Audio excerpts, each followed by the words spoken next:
નમસ્કાર વિદ્યાર્થી મિત્રો, તમારું હાર્દિક સ્વાગત છે પેશન એજ્યુકેશનમાં। આજે આપણે ઇંગ્લિશ ગ્રામરમાં ધ પ્રેઝન્ટ કન્ટિન્યુ ટેન્સ એટલે કે ચાલુ વર્તમાનકાળ વિશે જાણીશું। તો ચાલુ વર્તમાનકાળ કહેવાય છે કોને કે જે ક્રિયા તમે ચાલુ હોય, હાલમાં જે ક્રિયા કરી રહ્યા હોય એને ચાલુ વર્તમાનકાળ કહેવામાં આવે છે। તો સૌથી પહેલાં તો આપણે સાદો વર્તમાનકાળ અને ચાલુ વર્તમાનકાળ વિશે ડિફરન્ટ જોઈશું।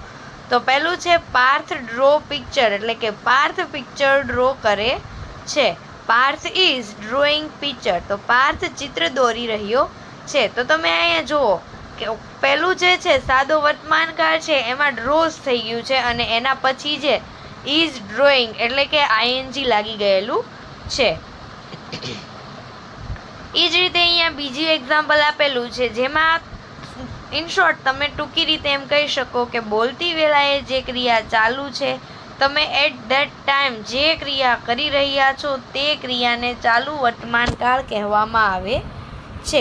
હવે ચાલુ વર્તમાનકાળના મુખ્ય ક્રિયાપદને આઈએનજી સાથે જોડવામાં આવે છે, જેને વર્તમાન કૃદંત પણ કહેવાય છે।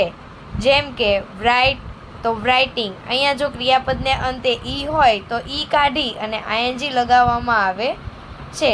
ત્યાર પછી જો ક્રિયાપદને અંતે સ્વર હોય તો જેમ કે એ ઈ આઈ ઓ યુ માંથી કોઈ પણ સ્વર અને વ્યંજન હોય તો સ્વર બેવડાવી ને ત્યાર પછી આઈએનજી લગાવવામાં આવે છે।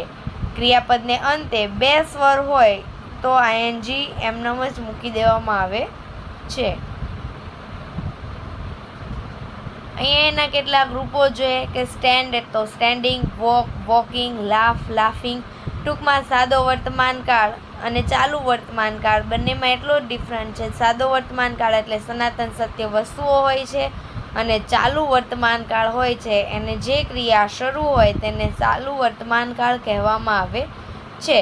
ચાલુ વર્તમાનકાળમાં ટુ બી તરીકે એમ, ઇઝ, આરનો ઉપયોગ કરવામાં આવે છે અને ક્રિયાપદનું આઈએનજી વાળું રૂપ મૂકવામાં આવે છે, જે તમને અહીંયા આપેલું છે।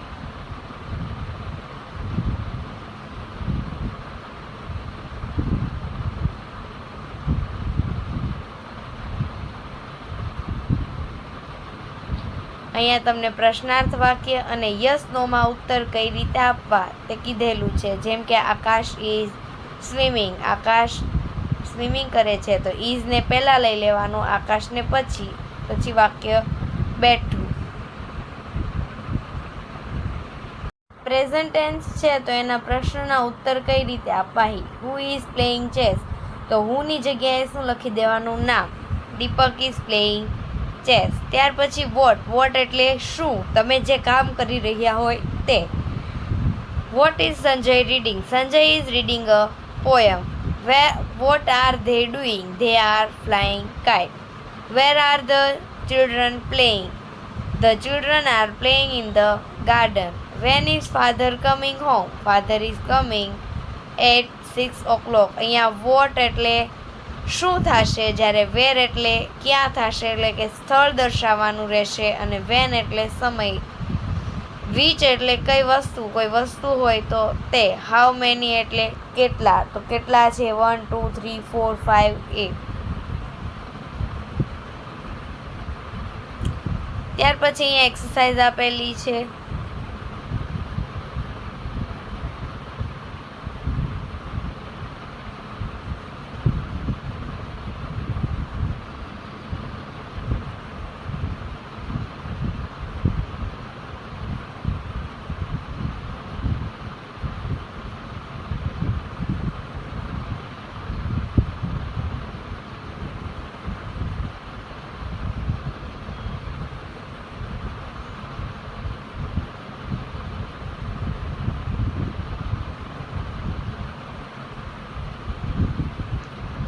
Thank you for watching. જો તમને મારો વિડીયો પસંદ આવ્યો તો મારી ચેનલને જરૂરથી લાઇક, સબસ્ક્રાઈબ અને કોમેન્ટ કરી આપજો, જેથી આગળના વિડીયો સરળતાથી મળતા રહે।